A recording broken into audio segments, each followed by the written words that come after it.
Everyone walked past the man standing at the edge of the curb in the rain. Everyone except Elias Ward, who was sitting under the awning of a closed pharmacy with a wet blanket around his shoulders, and who noticed something nobody else did. The man's left hand was shaking. Not shivering. Shaking. There is a difference, and Elias had spent 19 years of his life learning it. Shivering is rhythmic. It travels through the shoulders. Shaking like that, one hand only, fingers curling and uncurling like they are trying to remember how to be a hand. That is the body running out of fuel. The man was maybe 50. Gray coat, no umbrella, expensive shoes ruined by the water. He stood at the edge of Halloran and 9th with his toes hanging over the curb, staring across 4 lanes of traffic like he was reading something written on the far side of the street. His shoulders were soaked through. Rain ran off the tip of his nose in a steady thread. The light changed. The crowd moved. He didn't. The light changed again. Buses hissed past close enough to move his coat. He still didn't. Elias stood up slowly, because his knees were 58 years old and had been sleeping on concrete for 4 winters, and because he had promised himself, on a bridge, on the worst night of his life, that he would never again be the man who calculated. He crossed the sidewalk. He was 6 steps away when the man leaned forward. Not stumbled. Leaned. Like a man tipping into a bed after a long day.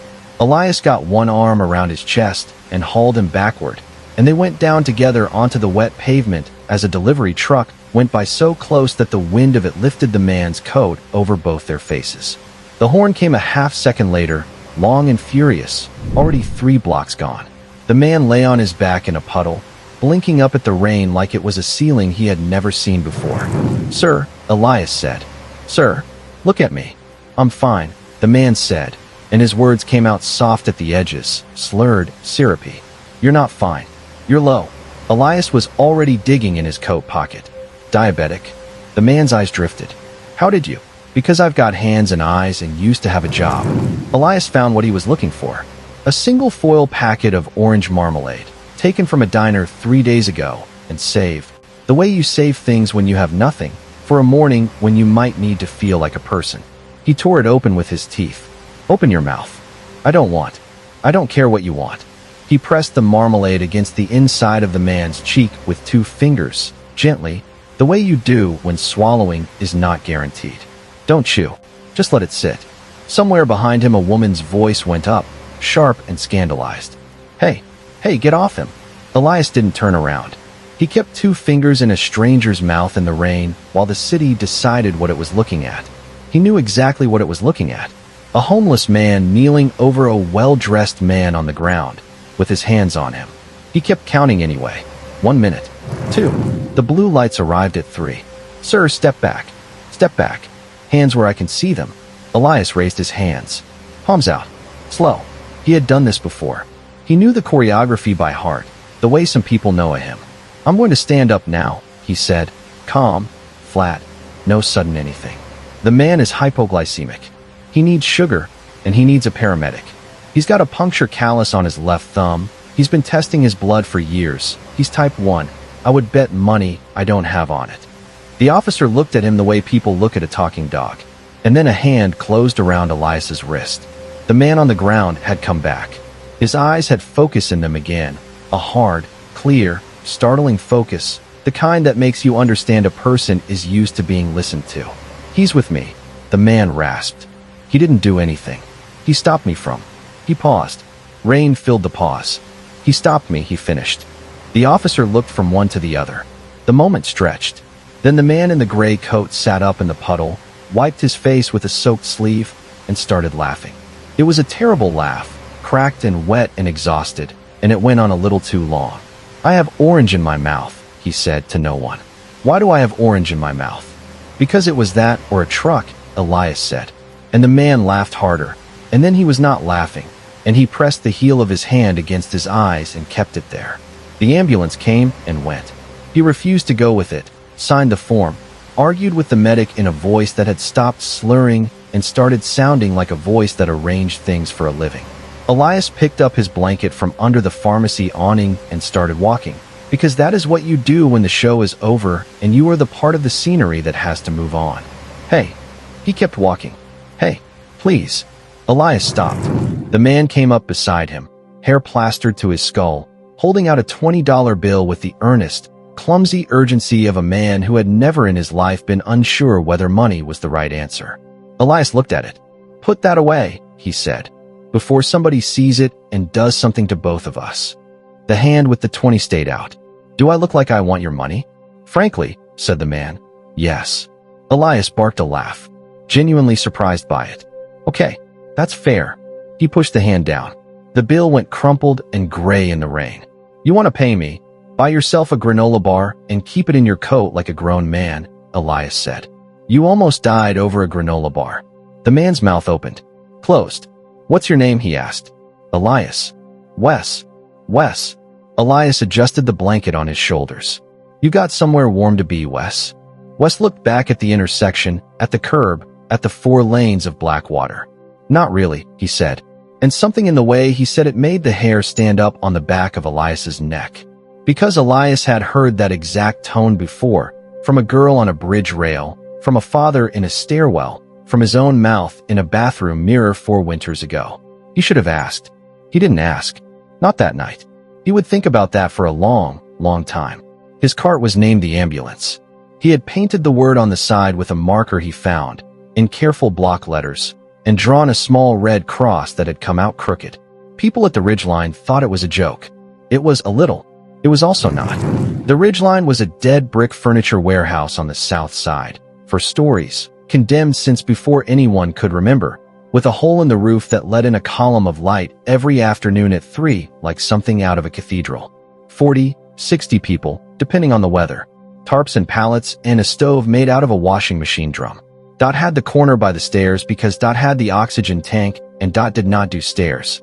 Dot was 71, for feet 11, and had once been a middle school choir director, which she reminded everyone of whenever anyone sang badly, which was constantly. "You're late," she said, without opening her eyes. "I got detained. By the police." Dot opened one eye. "Then you're on time." Junior came down the stairs 2 at a time. 19, all elbows, a knit cap he wore in every season, and a spiral notebook he guarded like a passport. In the notebook were recipes. Recipes Junior had never cooked, could not have cooked, invented entirely out of things he had eaten once or read about or dreamed. Braised short rib with burnt honey. Cold corn soup with basil oil. He wrote them in his best handwriting. "Eli, Eli, did you get the thing?" "What thing?" "The thing. The salt." Elias reached into the cart and produced a paper napkin, folded into a small square, that held maybe 2 spoonfuls of coarse salt from the back of a fish market. Junior held it like it was a relic. "You are a beautiful man," he said. "Cook something. Feed Da. She's mean when she's hungry." "I'm mean when I'm fed," said. He came back 3 days later. Elias was at the same pharmacy awning because Elias was at the same pharmacy awning most mornings, and Wes came down the block in a coat that was not expensive, that was in fact deliberately, aggressively unremarkable, and he was carrying 2 paper bags. "You," Elias said. "Me. You bought a granola bar." Wes reached into his pocket and produced, with real ceremony, a granola bar. Then another. Then a third. He set them on the ledge in a row like a man presenting evidence. "I bought 40, he said. "I have them in every coat. My assistant thinks I've had a breakdown." "You have an assistant?" Something flickered across Wes's face. It was gone before Elias could name it. "I work in an office," he said. "It's boring." "Sit down, I brought sandwiches." So they sat on the curb outside a closed pharmacy, a man in a wet blanket and a man in a coat pretending to be a different coat, and ate turkey sandwiches while the city walked past them at 8:30 in the morning without seeing either one. That was the strangest part, Wes would say later. Not the sandwich. The invisibility. 30 years of people crossing rooms to shake his hand, and all it took was a curb and a paper bag. They played chess on a piece of cardboard. Elias had drawn the squares. The pieces were bottle caps, buttons, and a chess knight that Junior had found in a gutter and which was therefore, by unspoken agreement, sacred. Wes was terrible. "You're not thinking," Elias said. "I am thinking. You're thinking about winning. That's different." Elias took his bishop with a coat cap. "You're playing the board like it owes you something." "It does. I paid for the sandwiches." "Then play the board like it's a person." Wes stopped. Looked up. "What does that mean?" Elias shrugged. "Means figure out what it's afraid of losing." Wes stared at the cardboard for a long moment. Then he moved a button and lost his queen and said a word that made 40 feet away with her eyes shut. Say, language. Over 5 weeks, Wes learned things. He learned that had sung at 3 presidents' funerals with her choir and could still hit a note that would stop your heart, and that she kept a photograph of a boy in her coat that she never explained and no one asked about. He learned that Junior had aged out of foster care at 18 with a garbage bag of clothes and a voucher that expired, and that he read cookbooks in the public library until they closed, and then stood outside restaurants at closing to smell what came out the back door. He learned that Elias Ward had been a paramedic for 19 years. He learned that last one by accident, when a man at the ridgeline named Cutter went down with a seizure and Elias was there in 3 steps. Hands moving before his brain did, clearing the space, timing it, turning him, talking the whole time in a voice like warm water, and Wes stood in a condemned warehouse and watched a homeless man run a scene with more competence than anyone he had ever hired. Afterward, outside, in the cold, Wes said, "What happened to you?" Elias lit half a cigarette he had been saving. "Nothing happened to me," he said. "I happened to somebody else. Here's what happened. 6 years ago, on the Halloran Bridge, at 11:40 at night, a coach bus carrying a high school marching band home from a competition was hit broadside by a semi that had lost its brakes on the incline. Elias Ward was the first paramedic on the ground. 14 minutes before anyone else arrived. 14 minutes, 1 man, 41 children. You cannot save 41 children. You can barely count 41 children.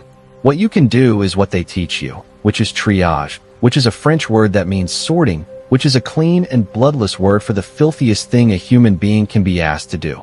You walk through the wreckage and you decide who gets your hands. Green tag, yellow tag, red tag, and black. Black means expectant. Black means this one is going to die and you cannot stop it, and if you try, 3 others will die while you try. There was a girl pinned under the axle at the rear of the bus. 15 years old. Clarinet case still strapped across her chest. Massive crush injury, no distal pulse, respirations agonal. She looked at him. She said, "Please." And Elias Ward, who had a daughter once, who had lost her at 4 years old to a fever in a country he had left behind and had never once stopped hearing, put a black tag on her wrist and went to the front of the bus and saved 3 boys. She was still alive when the second unit arrived 9 minutes later. She died in the ambulance at 12:14. Her name was Cassidy Voss. Her mother's name was Renata. And when the news found out that the paramedic had tagged her expectant while she was still speaking, still asking, still 15, the city needed a face for its grief, and it found one. They put his photograph on television for 11 days. The review board cleared him. The protocol was the protocol. He had done it right. He was never able to explain to anyone, including himself, why being right made it worse. 19 years, Wes said quietly. And they took your license. They didn't take it. Elias looked at the ember of the cigarette. I mailed it back. Why? Because I stopped being able to hear her. Wes waited. She said please, and I heard it. Every night. For 2 years. He crushed the cigarette carefully, saving the last of it. And then one night I didn't. And that scared me more than anything that has ever happened to me in my life. Wes said nothing for a long time. Then he said, "Do you still hear her?" Every night, Elias said. Thank God. Winter came in hard the second week of December. Elias found a man frozen to a loading dock behind a supermarket on a Tuesday and could not get his heart back, and sat with the body for 40 minutes so that whoever came would find him with somebody. He came back to the ridgeline and did not speak for a day and a half. On Thursday, a woman in a puffer coat and a hard hat came through the front of the warehouse with a clipboard and 2 men in high-visibility vests and stapled a notice to the wall. Notice of scheduled demolition. 30 days. There's a shelter on 4th, she said, not unkindly, and she meant it. And it did not matter, because the shelter on 4th had 40 beds and a 200-person list and no oxygen and no dogs and note. Junior read the notice out loud twice. Then he said, "Where do we go?" And nobody answered him, and that was the answer.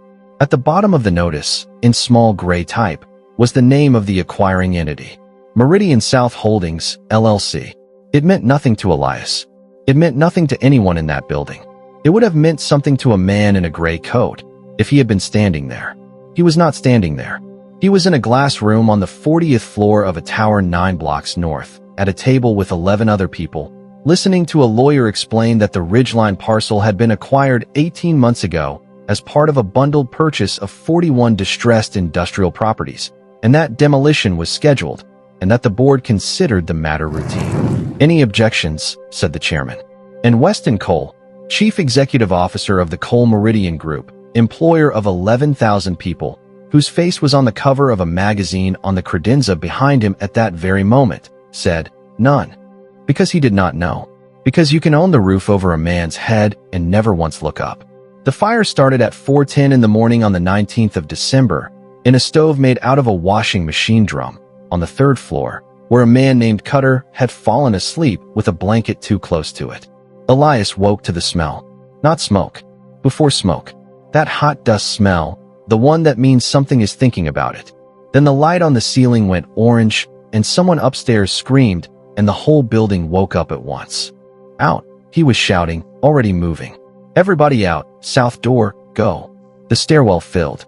Bodies, coats, a dog, a man dragging a suitcase, and Elias tearing it out of his hands and throwing it over the rail. "It's just things, go."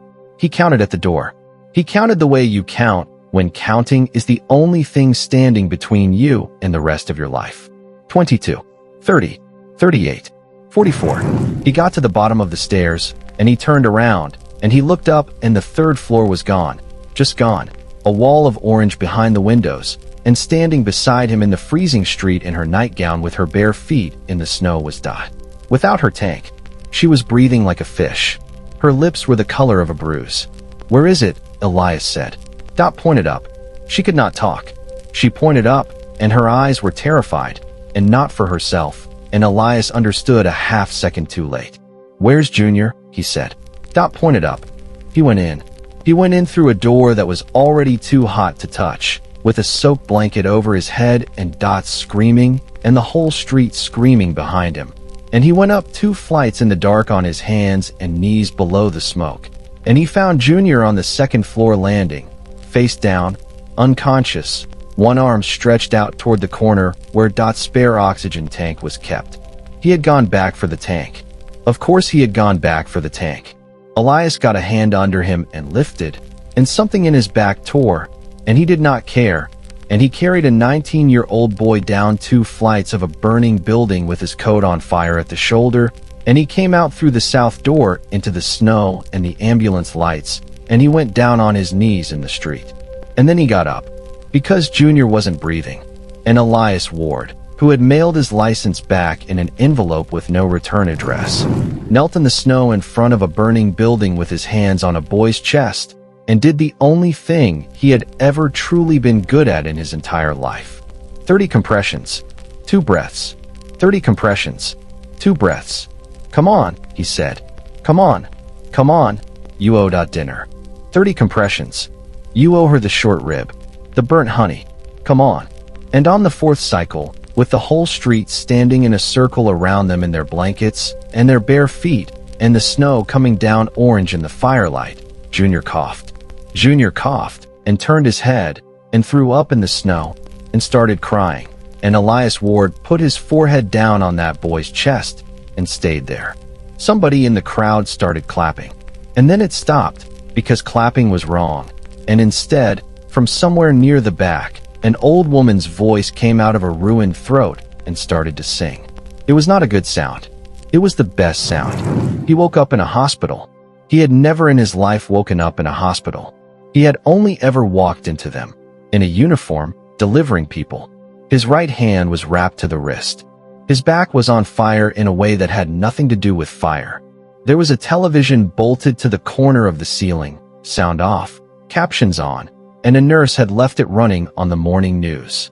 And Elias looked up at that television, and he saw Wes.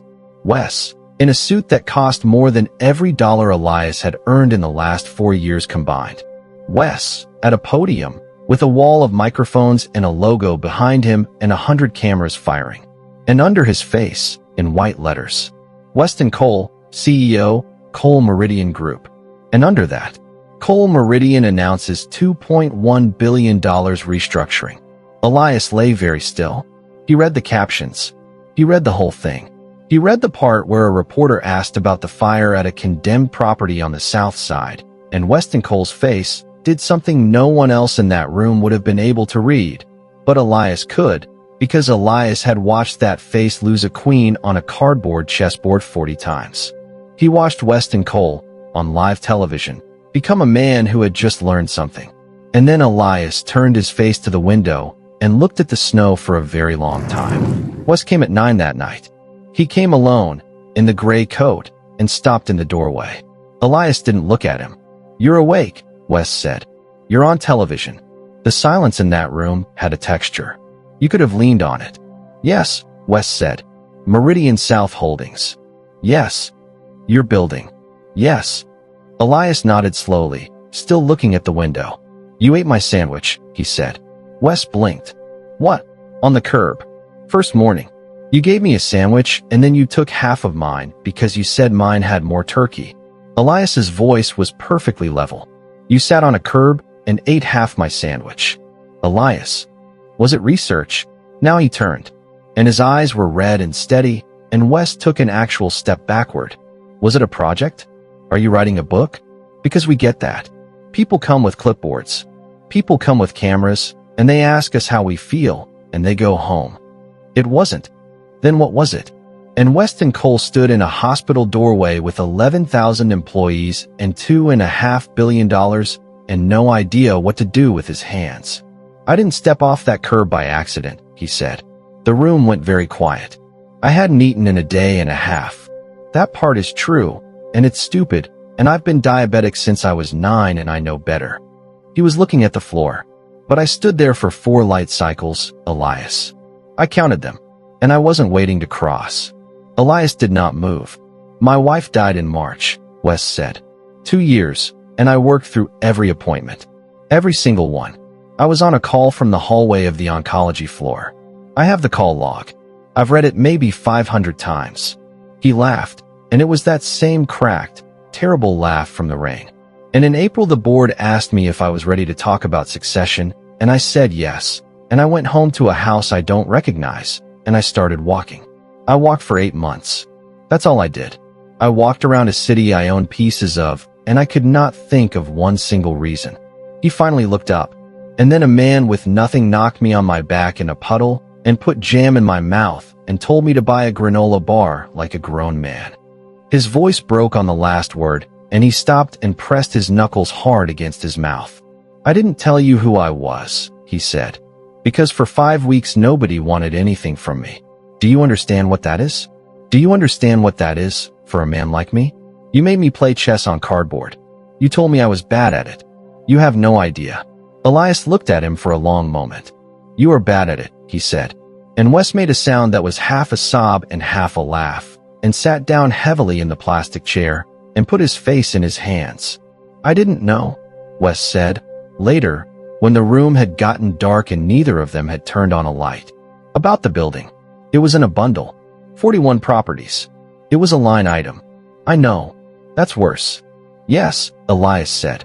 "It is." Wes nodded. "Junior's on 4, he said. They're keeping him for smoke inhalation. He's asking for a pen. Get him a pen. I got him 9. Elias laughed, and it hurt his back, and he laughed anyway. Then Wes said, "Tell me what you want." And Elias closed his eyes. "No," he said. "Elias. No. This is the part where you write a check and feel better, and I take it and hate you, and we never see each other again. And I have seen this movie. Wes. I have been an extra in this movie 11 times." He opened his eyes. "You want to give me something? Don't give me money." "Then what?" Elias thought about it. "Give me the building," he said. He was not joking, and it was not simple, and it did not happen in a week. It took 11 months. It took a nonprofit, and a board, and 3 architects, and a city zoning hearing where a councilman stood up and said that people like this had made their choices, and 71 years old, for feet 11, stood up in the 3rd row with an oxygen cannula in her nose and asked him, in the clear, carrying voice of a woman who had spent 30 years making 12-year-olds sing on pitch, whether he had ever in his life made a choice while he was cold.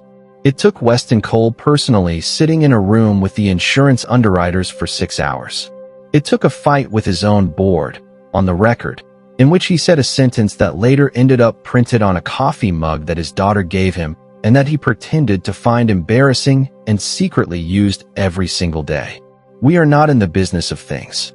We have never once been in the business of things. They rebuilt the ridgeline, not as a shelter. Elias was absolutely immovable on that word. Shelters are where you keep something until you decide what to do with it. They built 48 small apartments with locking doors and a mailing address, and a ground floor clinic, and a kitchen.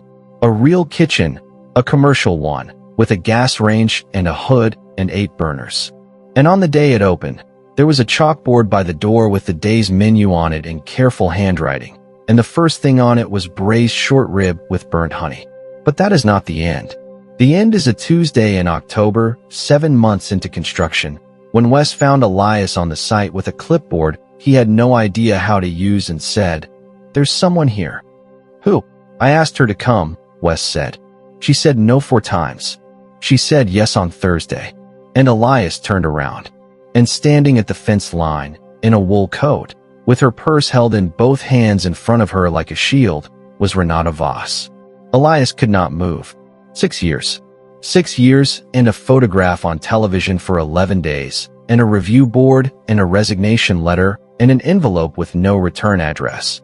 And here she was, on a construction site, in the wind, looking at him. He walked to the fence because his legs did it without asking him. They stood on opposite sides of it. "I didn't come to forgive you," she said. Her voice was steady. She had rehearsed it. He could hear the rehearsal in it, and it broke something in his chest that she had rehearsed it. "Okay," he said. "I've been angry for 6 years. Do you know what that does to a person? It's the only thing I have left of her that's mine. If I put it down, I don't know what I'm holding." Her chin was shaking. Her voice was not. "So I'm not putting it down. Not today. Okay. But..." She stopped. Started again. "Mr. Cole told me what you did. In the fire. And he told me about the boy. And I need to ask you something. And I need you to not lie to me, because I will know." "Ask." Renata Voss took a breath. Was she in pain? And Elias Ward, who had waited 6 years for a question and had assumed, every day of those 6 years, that it would be an accusation, felt the whole world tip. "No," he said. He put his hand on the fence. She was scared. She wasn't in pain. The injury was too high. She couldn't feel anything below her chest. And I know that sounds like something a man says, but it's true, and I would not lie to you. Not about this. Not if you set me on fire. He was crying. He had not cried in 6 years, and he was crying in front of her with his hand on a chain-link fence. She said, "Please," he said, "and I want you to know that I heard her. I have heard her every night since. I did not walk away from your daughter because she didn't matter. I walked away because she mattered, and I was one man, and there were 40 of them, and I have spent 6 years wishing to God that I had been anyone else that night. Anyone, any other man, but I wasn't. I was the man who was there." Renata Voss stood very still. Then she reached through the fence, through the diamond of the wire, and touched the back of his hand with 2 fingers. "Just for a second. The way you touch something to make sure it is real." "She played the clarinet badly," she said. Her face was wet. She was so bad. She was so bad, and she loved it so much. And Elias Ward laughed, out loud, at a fence, with tears running into his collar. "Okay," she said, taking her hand back, straightening her coat, composing herself with an effort that was terrible to witness. "Okay." She turned to go. She got 4 steps. Then she stopped, and she said, without turning around, "What are you calling it?" "The building." Elias looked at Wes. Wes shrugged. "We hadn't decided."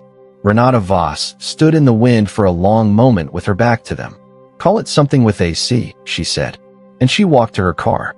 They called it the Cassidy House. She came to the opening. She stood at the back and did not speak to anyone.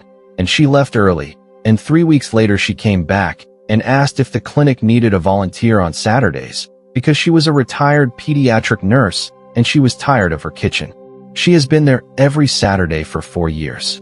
She and Elias do not talk about that night. They talk about supply orders and the coffee machine and whether Junior is putting too much salt in things, which he is. It is not forgiveness. Elias has stopped needing it to be. It is 2 people standing in the same room, on purpose. That turns out to be enough. That turns out to be almost everything.